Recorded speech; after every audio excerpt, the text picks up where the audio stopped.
नमस्कार दोस्तों, स्वागत है आपका सिविल इंजीनियर व्लॉग में। आज हम बात करेंगे प्लिंथ बीम के काम की। प्लिंथ बीम किसी भी बिल्डिंग की रखवाली करने वाली पहली दीवार होती है।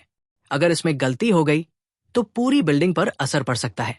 तो आज हम विस्तार से जानेंगे प्लिंथ बीम में शटरिंग और रीइंफोर्समेंट के काम के दौरान कौन कौन सी गलतियां नहीं करनी चाहिए और उनका सही समाधान क्या है। ये वीडियो खास तौर पर साइट इंजीनियर्स, सुपरवाइजर्स, कॉन्ट्रैक्टर्स और स्टूडेंट्स के लिए बहुत ही काम का है। पार्ट 1, शटरिंग से जुड़ी गलतियां। 1, कमजोर शटरिंग लगाना। बहुत लोग थिन प्लाई या वीक लकड़ी का इस्तेमाल कर लेते हैं। इससे कंक्रीट का प्रेशर झेल नहीं पाता और बीम का शेप बिगड़ जाता है।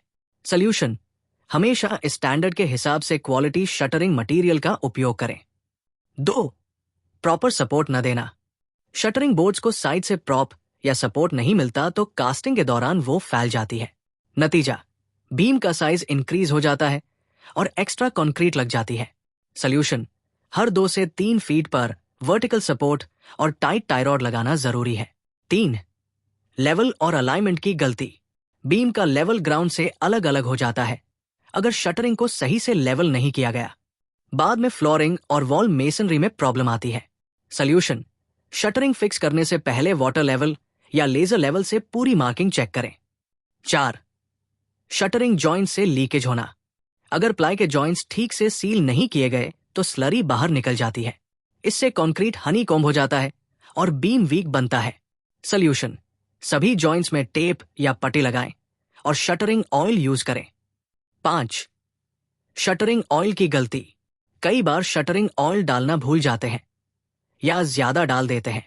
रिजल्ट, या तो कंक्रीट शटरिंग से चिपक जाता है या फिर सरफेस ऑयली होकर बॉन्डिंग वीक हो जाती है। सॉल्यूशन, एक थिन यूनिफॉर्म कोट ही लगाएं। पार्ट 2, रीइंफोर्समेंट से जुड़ी गलतियां। 1, मेन बार्स की गलत प्लेसमेंट। 1 minute 15 second. बीम के बॉटम और टॉप बार्स अगर सही जगह पर नहीं तो लोड डिस्ट्रीब्यूशन बिगड़ जाता है। सॉल्यूशन, बार्स को हमेशा ड्राइंग और इस कोड के अनुसार फिक्स करें। 2, स्टिरअप्स की स्पेसिंग में गलती। बहुत साइड पर स्टिरअप्स अनइवन डिस्टेंस पर लगा दिए जाते हैं। इससे बीम वीक हो जाती है। सॉल्यूशन, ड्राइंग के हिसाब से एग्जैक्ट स्पेसिंग रखें, खासकर जंक्शंस पर स्पेसिंग कम होनी चाहिए। 3, कवर ब्लॉक न लगाना। स्टील अगर मिट्टी या शटरिंग से टच में आ गया तो कोरोजन शुरू हो जाएगा। सॉल्यूशन, मिनिमम 25 mm कवर जरूर रखें और प्रॉपर साइज के कवर ब्लॉक्स लगाएं। 4, लैपिंग लेंथ में मिस्टेक। बार्स को शॉर्ट लेंथ में ओवरलैप कर देते हैं जिससे जॉइंट वीक हो जाता है। सॉल्यूशन, प्रॉपर लैपिंग लेंथ रखें, सामान्यत 40D से 50D। 5, बार्स को बेंड और टाई करने में लापरवाही। अगर बार्स प्रॉपर्ली बेंड नहीं किए गए या टाई वायर ढीली है तो कंक्रीट डालते वक्त बार्स हिलने लगते हैं।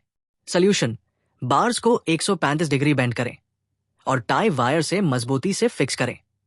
6, रस्टी या गंदे बार्स यूज करना। अगर रीइंफोर्समेंट पर ज्यादा रस्ट है तो बॉन्डिंग कमजोर होगी।